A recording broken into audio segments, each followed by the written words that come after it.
Hello students, myself Sagar Anand, faculty of physics at Momentum Chhatra Sangh Chowk Gorakhpur.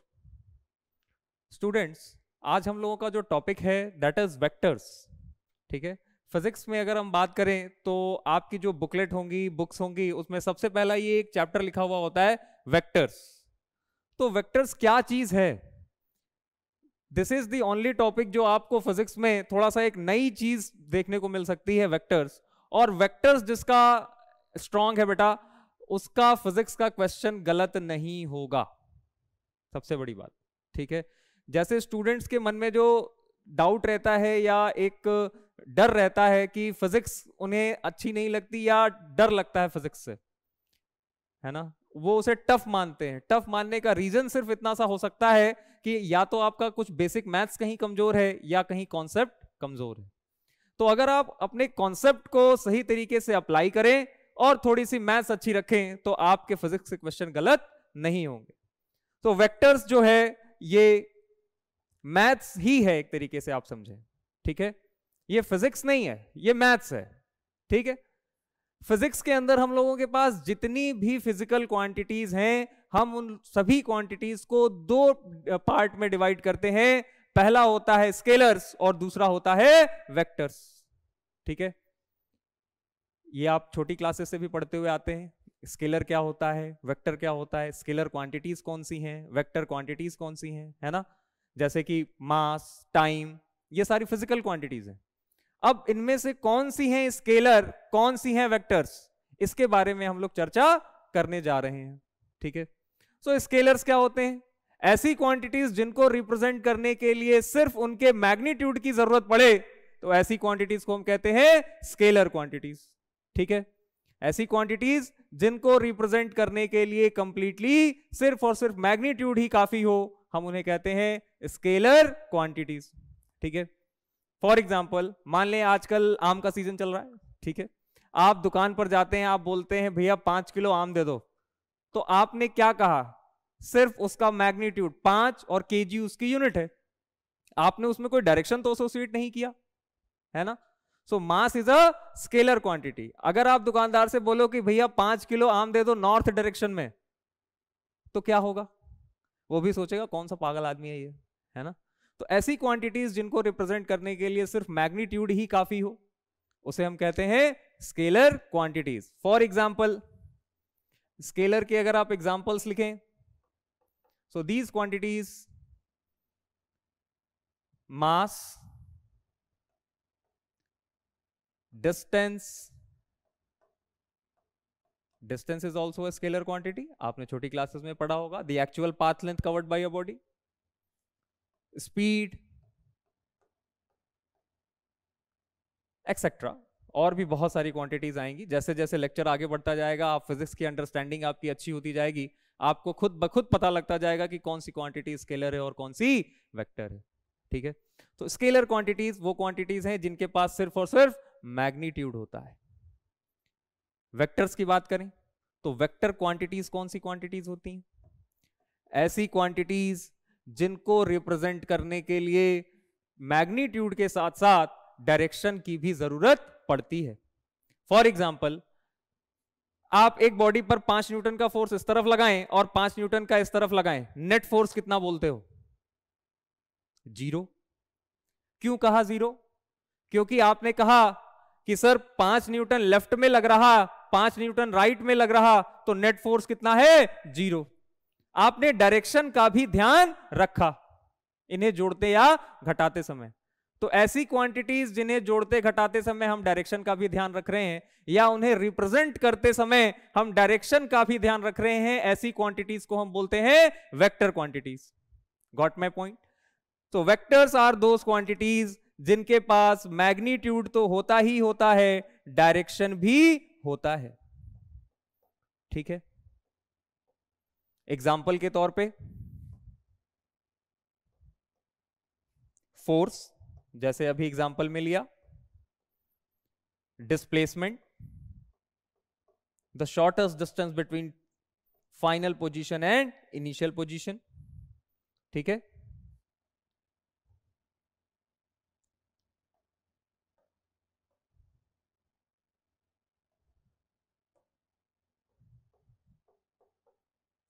Acceleration जानते हैं आप, त्वरण बोलते हैं जिसे हिंदी में, ठीक है, एक्सेट्रा। और भी बहुत सारी क्वांटिटीज हैं, वेलोसिटी है, मोमेंटम है, ठीक है। मोमेंटम दो तरीके का होता है, लीनियर एंड एंगुलर, ठीक।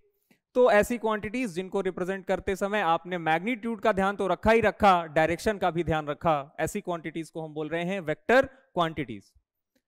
अब अगर थोड़ी सी और अच्छी डेफिनेशन के बारे में बात करें वेक्टर्स की, तो vectors quantities are those quantities which follow triangle law of vector addition. जो वेक्टर एडिशन को फॉलो करती हो हम उन्हें कहते हैं वेक्टर क्वांटिटीज। मैग्नीट्यूड और डायरेक्शन तो होगा ही होगा, but they will be following triangle law of vector addition. Got my point? Okay.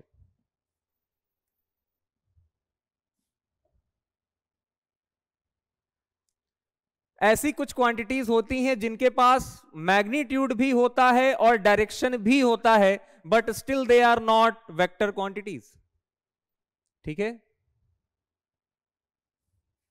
For example, अगर आप इलेक्ट्रिक करंट की बात करें, आपने क्लास 10th में पढ़ा होगा व्हाट इज इलेक्ट्रिक करंट, ठीक है। It is a scalar quantity but it flows from higher potential to lower potential. तो डायरेक्शन तो है, डायरेक्शन तो है, ठीक है, फिर भी हम इन्हें स्केलर बोल रहे हैं। क्यों?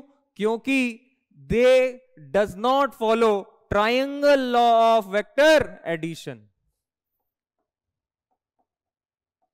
Triangle law of vector addition, तो वही क्वांटिटीज वेक्टर कही जाएंगी which follows triangle law of vector addition. अब आपके मन में सवाल उठ रहा होगा कि सर ये triangle law of vector addition होता क्या है? तो इसके बारे में चर्चा हम लोग अभी आगे करेंगे। अभी साहब सिर्फ आप इतना लिख सकते हैं, the quantities which follow triangle law of vector addition only those are vector quantities, और मैग्नीट्यूड और डायरेक्शन तो होगा ही होगा। क्लियर? चलिए, अब अगला सवाल आता है कि how do we represent a vector? एक वेक्टर को रिप्रेजेंट कैसे किया जाता है? So a vector is represented by a arrow. Graphically अगर ऑन पेपर हमें शो करना है किसी वेक्टर क्वांटिटी को, तो हम उसे कैसे शो करते हैं? एक एरो के द्वारा। This is the tail of the arrow and this is the head of the arrow, ठीक है। देखें, हेड ऑफ द एरो उस तरफ होता है जिस तरफ वो क्वांटिटी पॉइंट कर रही हो।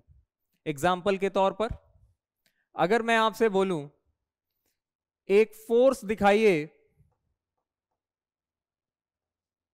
Force of 10 Newton acting in north east direction, acting in north east direction. तो कैसे रिप्रेजेंट करेंगे इस चीज को ऑन पेपर? हम अपनी तरफ से एक स्केल लेंगे, ठीक है। हम मान लेते हैं let 1 centimetre is equal to 2 newton. 1 centimetre is equal to 2 newton. तो कितनी बड़ी लाइन ड्रॉ करनी पड़ेगी इस 10 न्यूटन को दिखाने के लिए? 5 सेंटीमीटर, यस और नो? तो इस 5 सेंटीमीटर की लाइन को हमें ड्रॉ करना है। अगर हम इस तरफ मानते हैं कि नॉर्थ डायरेक्शन है, इस तरफ माने कि ईस्ट डायरेक्शन है, तो इस 5 सेंटीमीटर की लाइन को हमें ड्रॉ करना है ऐसे 45 डिग्री एंगल में। क्या this is the north east direction? Yes और नो? ठीक है। 10 न्यूटन, आपने लाइन कितनी बड़ी ड्रॉ की? 5 सेंटीमीटर की। कोई कह सकता है सर मैं 1 सेंटीमीटर बराबर 1 न्यूटन लूंगा। ले लो भाई, तो वो कितनी बड़ी लाइन ड्रॉ करेगा? 10 सेंटीमीटर लंबी, है कि नहीं? लेकिन क्या दोनों ही व्यक्तियों ने 10 न्यूटन का ही फोर्स दिखाया है acting at 45 degree angle? Yes और नो? ठीक है। तो डायरेक्शन उस तरफ होता है इस एरो का जिस तरफ वो क्वांटिटी पॉइंट कर रही हो, और length of the vector is equal to its magnitude. जितना बड़ा वेक्टर बनाओगे उसका मैग्नीट्यूड उतना बड़ा ही होने वाला है। हाँ कि ना? ठीक है, 10 न्यूटन दोनों ही व्यक्ति दिखाएंगे, चाहे आप scale 1 centimetre equal to 2 newton माने, चाहे 1 सेंटीमीटर इक्वल टू 1 न्यूटन माने। Clear? So this is how we represent a vector on paper. अब जरूरत क्यों पड़ी? Why do we need to represent a vector graphically? फिर से वही बात बोलता हूं, 5 न्यूटन का फोर्स इस तरफ, 5 न्यूटन का फोर्स इस तरफ, नेट फोर्स 0। ठीक है, ये आपके लिए काफी आसान है। अगर कोई ब्लॉक है, कोई बॉडी है जिस पर 5 न्यूटन का फोर्स इस तरफ और दूसरा 5 न्यूटन का फोर्स इस तरफ, आप कहते हैं सर एफ नेट बराबर हो गया 0। लेकिन यही 5 न्यूटन अगर मैं इस तरफ और एक दूसरा 5 न्यूटन इस तरफ लगा दूं, तब कैसे जोड़ोगे इसे? तब कैसे कहा जाएगा कि कितना नेट फोर्स लग रहा है? इस चीज को कैलकुलेट करने के लिए, इस कैलकुलेशन के लिए हम पढ़ रहे हैं ये सारी चीजें। वेक्टर का रिप्रेजेंटेशन, वेक्टर अलजेब्रा, कैसे जोड़ते हैं दो वेक्टर क्वांटिटीज को। ठीक है, इस चीज को पढ़ने के लिए हम ये सीख रहे हैं। तो अगर हमें इसे जोड़ना है तो ऑब्वियस सी बात है ऑन पेपर तो दिखाना ही पड़ेगा। अगर भाई हवा में तो जोड़ नहीं सकते, 5 न्यूटन इधर लग रहा है 5 ऊपर लग रहा है, हवा में कैसे जोड़ोगे? तो ऑन पेपर शो करने के लिए हमने ग्राफिकली इसको शो करने के लिए एरो का इस्तेमाल किया है, और length of the vector is equal to its magnitude. ठीक, अब बात करते हैं इक्वलिटी ऑफ वेक्टर्स की। दो वेक्टर्स आपस में बराबर कब होंगे? आपको यहां पर डायग्राम में दिख रहा होगा, vector A and vector B have same direction but different magnitude, so vector A is not equal to vector B. यहां पर अगर आप ध्यान से देखें, vector A and vector B have same magnitude but different direction, तब भी क्या वो सेम नहीं है? अगर दो वेक्टर्स को बराबर होना है तो क्या इनके मैग्नीट्यूड और डायरेक्शन दोनों ही बराबर होने चाहिए। ठीक है, एग्जाम्पल के तौर पे अगर आप कहें एक बॉल है जो 5 मीटर प्रति सेकंड की रफ्तार से इस तरफ जा रही है, अगर ये बॉल थोड़े समय बाद 5 मीटर प्रति सेकंड की रफ्तार से इस तरफ जाने लगे, नीचे की तरफ, क्या इस बॉल की वेलोसिटी सेम है कि अलग अलग? अगर आप कहते हैं कि इसकी वेलोसिटी सेम है तो आप गलत हैं, क्योंकि velocity is a vector quantity जिसके पास मैग्नीट्यूड और डायरेक्शन दोनों होता है। ठीक है, एक वेक्टर के पास मैग्नीट्यूड और डायरेक्शन दोनों ही होते हैं।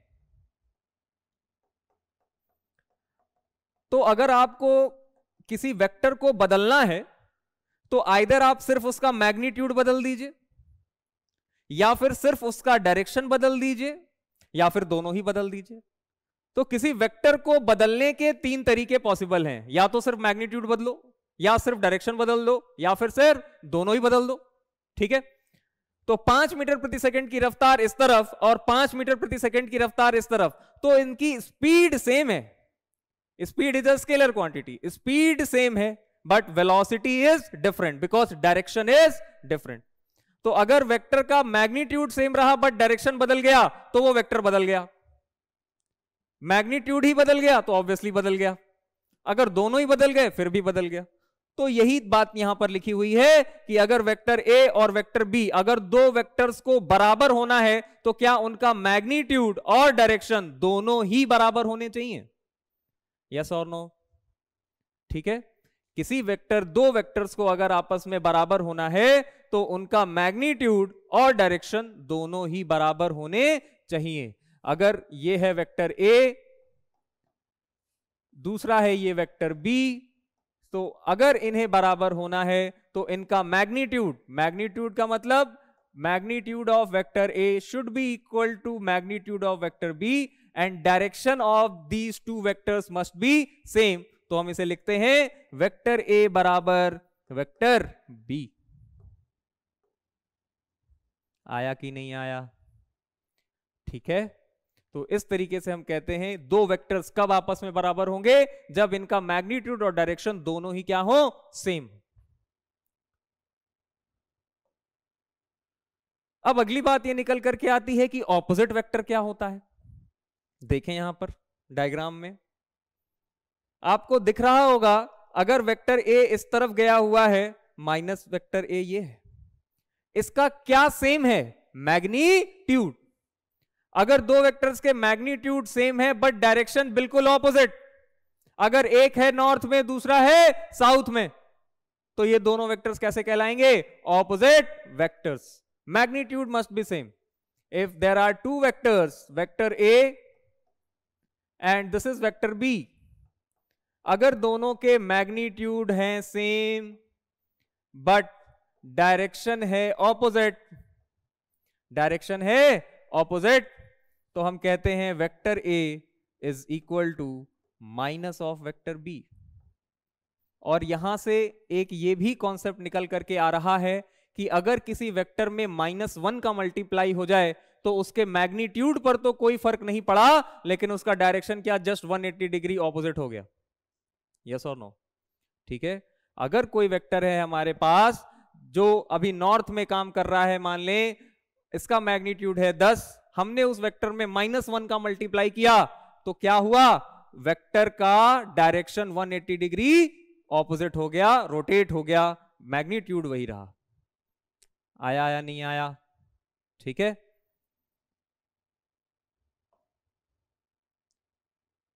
The next slide is multiplying a vector with a constant. किसी वेक्टर को किसी कांस्टेंट से मल्टीप्लाई करना। मान लें हमारे पास एक वेक्टर है ए, हमने इस वेक्टर में किसी पॉजिटिव कांस्टेंट का अगर मल्टीप्लाई किया, मान लें एक वेक्टर है ए, हमने इसमें मल्टीप्लाई कर दिया 5 का, तो क्या ये वेक्टर 5 टाइम्स बड़ा हो गया? दिस इज 5 टाइम्स ए। इस वेक्टर ए और इस 5a वेक्टर का मैग्नीट्यूड 5 गुना है, डिफरेंट डिफरेंट मैग्नीट्यूड्स हैं बट डायरेक्शन तो सेम है। तो अगर किसी वेक्टर में किसी पॉजिटिव कांस्टेंट से मल्टीप्लाई करते हैं तो उस वेक्टर का मैग्नीट्यूड उतने गुना हो जाता है, डायरेक्शन वही रहती है। क्लियर? और अगर वही किसी नेगेटिव नंबर से मल्टीप्लाई करें तो मैग्नीट्यूड उतने गुना हो जाएगा और डायरेक्शन जस्ट ऑपोजिट हो जाएगी, क्योंकि -1 के मल्टीप्लाई से क्या direction of vector 180 degree rotate हो जाता है। हाँ कि ना? फॉर एग्जाम्पल मान लें ये है वेक्टर बी, हमने अगर इस वेक्टर में -3 का मल्टीप्लाई कर दिया तो we will be getting a new vector -3b, जिसका डायरेक्शन b के जस्ट ऑपोजिट है और magnitude 3 times of vector b है। क्लियर?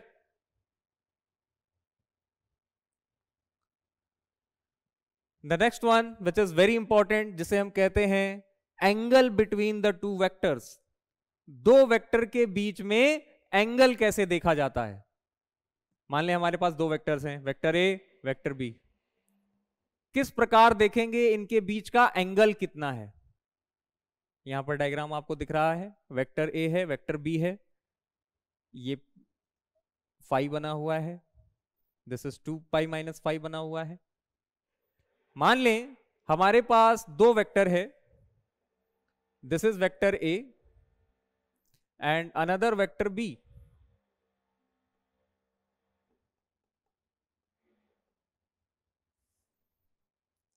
हमें जानना है कि इन दोनों के बीच का एंगल कितना है।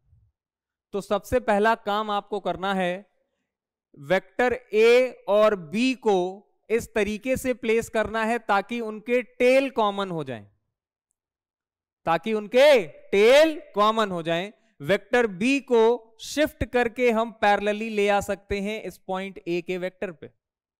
इस वेक्टर ए के टेल पर हम इस वेक्टर बी को शिफ्ट करके ला सकते हैं। जरा एक बात सोचो, अगर ये वेक्टर है ए, अगर हम इसे शिफ्ट कर दें यहां पर तो क्या कोई फर्क पड़ा क्या? अगर हमने इसे पैरेलली शिफ्ट कर दिया, अभी ये यहां पर था, अभी ये यहां पर है, तो कोई फर्क पड़ा क्या? ना तो इसका मैग्नीट्यूड बदला और ना ही इसका डायरेक्शन। तो किसी वेक्टर को आप स्पेस में कहीं भी इसके पैरेलली शिफ्ट कर सकते हैं। This is called vector has a shifting property. कि किसी भी वेक्टर को आप एक पॉइंट से दूसरे पॉइंट पे शिफ्ट कर सकते हैं without changing its magnitude and direction. क्योंकि अभी बताया जा चुका है कि वेक्टर कब बदल जाता है, जब उसका मैग्नीट्यूड बदल जाए या डायरेक्शन बदल जाए या दोनों बदल जाए। और अगर कुछ भी नहीं बदला तो क्या ये वेक्टर वही रहा। ठीक है, तो वेक्टर बी और ए को इस तरीके से रखना है ताकि इनकी टेल कोइंसाइड हो जाए, टेल कॉमन हो जाए। तो कॉमन टेल कैसे आएगी, ये रहा वेक्टर ए और बी को शिफ्ट करके ले आए यहां पर ए की टेल पर। क्लियर। अब कौन सा वाला एंगल कहा जाएगा ए और बी के बीच का, छोटा वाला, इनके अंदर वाला। क्या आपको यहां पर दो एंगल दिख रहे हैं, एक थीटा और एक 360 माइनस थीटा। तो कौन सा वाला एंगल कहा जाएगा, छोटा वाला, जो ए और बी के बीच में है, छोटा वाला angle, that will be called the angle between the two vectors. So angle between the two vector consider कब किया जाता है, when they are placed tail to tail, when they are placed tail to tail. ठीक है, हमेशा याद रखें, बहुत इंपॉर्टेंट कॉन्सेप्ट है कि दो वेक्टर के बीच का एंगल कैसे देखना है। हमेशा क्या करिए, उनके टेल कोइंसाइड्स करिए, उनका टेल कॉमन होना चाहिए। तो उन्हें टेल टू टेल प्लेस रख करें और उनके बीच का एंगल देखें छोटा वाला। छोटा वाला मतलब ये थीटा, ये 360 माइनस थीटा, दोनों में से कौन सा छोटा है, थीटा वाला। ठीक है, तो ऐसे भी लिखा हुआ आपको मिलेगा that theta lies between pi to 0। अगर हम छोटा वाला एंगल देख रहे हैं तो ऑब्वियस सी बात है कि कभी भी वो 180 से बड़ा नहीं हो सकता, हाँ कि ना। क्लियर। जैसे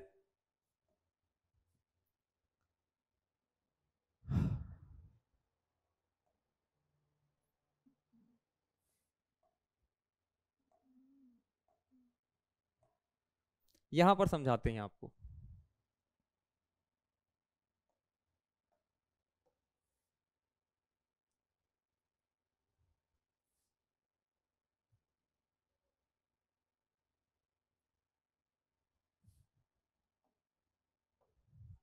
मान लें हमारे पास एक वेक्टर है ए और दूसरा वेक्टर है बी, इस तरीके से, दिस एंगल इज थीटा। अब अगर पूछा जाए what is the angle between vector A and vector B, what we have to do, हमें इनकी टेल कोइंसाइड करनी है, टेल कॉमन करनी होगी। तो चाहे ए को घसीट के यहां ले जाओ, चाहे बी को पैरेलली शिफ्ट करके यहां पर ले आओ। ठीक है, टेल कॉमन होनी चाहिए।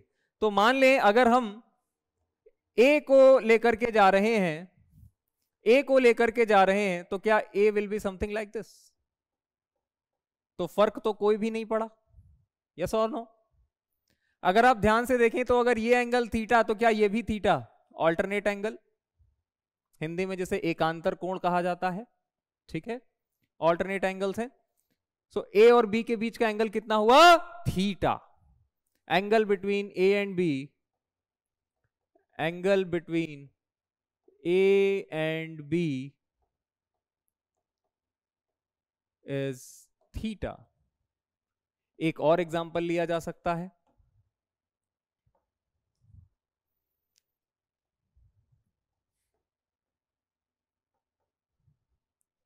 Suppose this is vector A and this is vector b, this angle is 120 degree. So what is the angle between a and b, क्या करना होगा, या तो a को b के टेल पर ले जाओ या b को a के टेल पे ले जाओ। ठीक है, पैरेलल शिफ्टिंग प्रॉपर्टी आपको पता ही है। तो हम b को लेकर के आए यहां पर,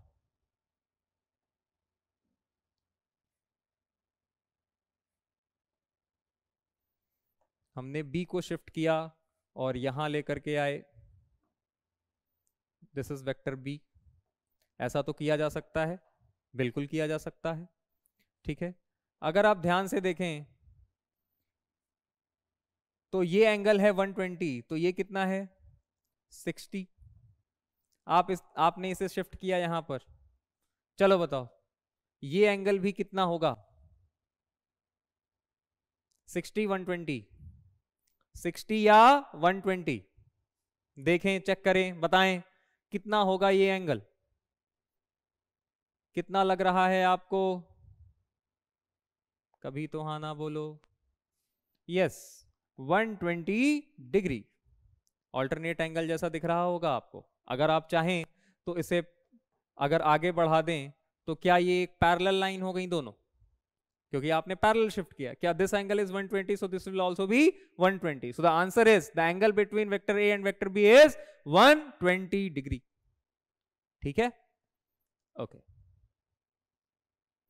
सो this is the concept about angle between the two vectors.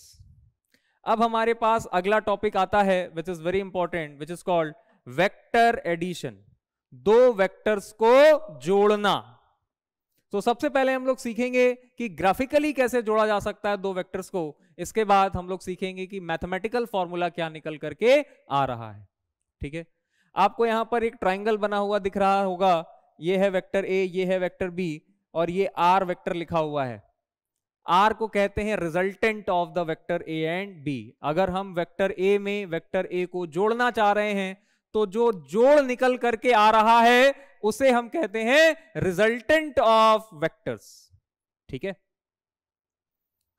ऐसे लिखा हुआ होता है, vector A plus vector B is equal to R vector.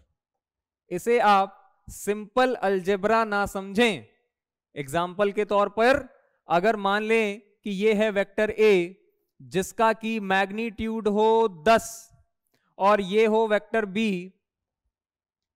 जिसका की मैग्नीट्यूड मान लें कि है 20, और ये बना रहा है एंगल यहां से समथिंग 60 डिग्री। हमें इन दोनों वेक्टर्स को जोड़ना है। ये दोनों फोर्स भी हो सकते हैं, ठीक है, ये और भी क्वांटिटीज हो सकती हैं, वेक्टर क्वांटिटीज। जो भी क्वांटिटीज वेक्टर क्वांटिटीज हैं उन्हें जोड़ते घटाते समय डायरेक्शन का ध्यान रखना है। बार बार बोली जा रही है ये बात, क्यों? ए और बी दो वेक्टर्स हैं।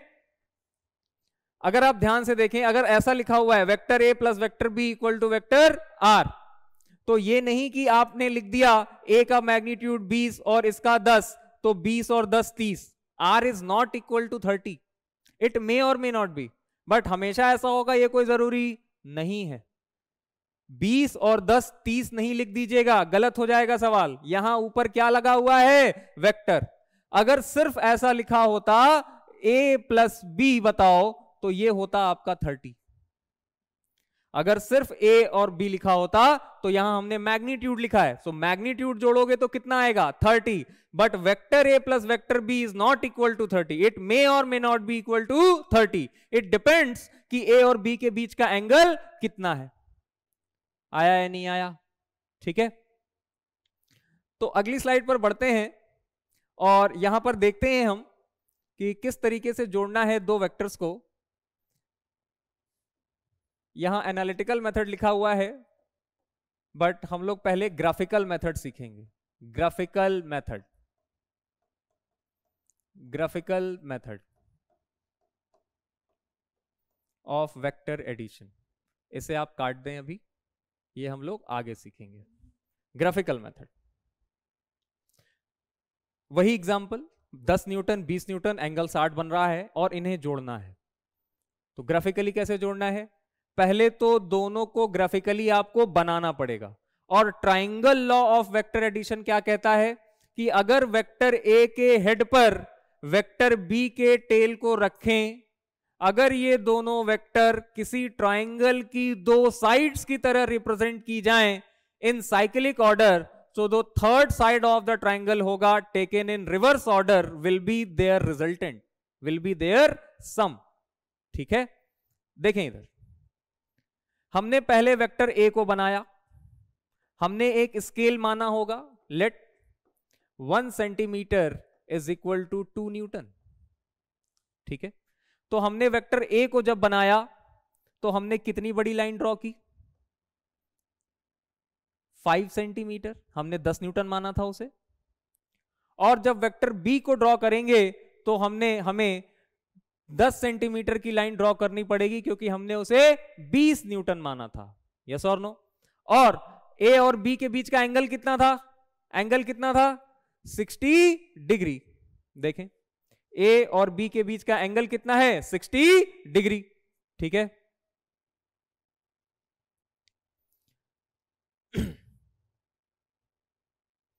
तो वेक्टर बी को वेक्टर ए के हेड पर बनाएं, वेक्टर बी को वेक्टर ए के हेड पर बनाएं। हमने एक 10 सेंटीमीटर लंबी लाइन ड्रॉ की। क्या दिस एंगल इज 60 डिग्री? ठीक है, तो these two vectors are represented as the two sides of a triangle taken in cyclic order. Vector A, उसके बाद वेक्टर बी। ठीक है, तो इनका रिजल्टेंट क्या लिया जाएगा? क्या आपके पास स्केल है? आपने स्केल से इसके टेल और इसके हेड को मिला दिया। आपने इसके टेल और इसके हेड को मिला दिया, तो क्या हमारा ट्राइंगल पूरा हो गया है? और उस ट्राइंगल की third side taken in reverse order. अगर हम ट्राइंगल में चलते तो क्या हमें ऐसे आना चाहिए था, लेकिन अब हमें ऐसे जाना है।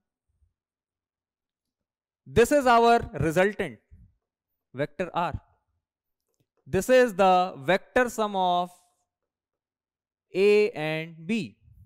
ठीक है, इसे हम कहते हैं triangle law of vector addition. ये यहां से कुछ एंगल बना रहा होगा, सपोज अल्फा। क्या तुम इसे भी अपने प्रोटेक्टर से मेजर कर सकते हो? ठीक है, तो इस तरीके से रिजल्टेंट निकला। ये जितनी भी बड़ी लाइन आई हो, तुमने जो भी स्केल माना है उसमें 2 का मल्टीप्लाई कर दो। अगर मान लो कि ये लाइन निकल करके आ गई, मान लो अगर ये लाइन निकल करके आ गई सपोज 11 सेंटीमीटर या 12 सेंटीमीटर, तो आपको क्या करना है? 12 multiplied by 2, so that will be the resultant. 10 Newton और 20 न्यूटन का जो रिजल्टेंट आया वो आया कितना? 24 न्यूटन, अगर तुम्हारी ये लाइन 12 सेंटीमीटर की आई है तो। ठीक है, और इस तरीके से हम निकालते हैं रिजल्टेंट ऑफ 2 वेक्टर्स। ठीक है, तो ध्यान रखें, 2 वेक्टर्स को जोड़ने का, घटाने का और मल्टीप्लाई करने का तरीका बिल्कुल अलग होता है, जिसे हम कहते हैं वेक्टर्स अलजेब्रा। डायरेक्शन का भी ध्यान रखना है। एनालिटिकल मेथड क्या होता है, इसके बारे में हम लोग आगे बात करेंगे।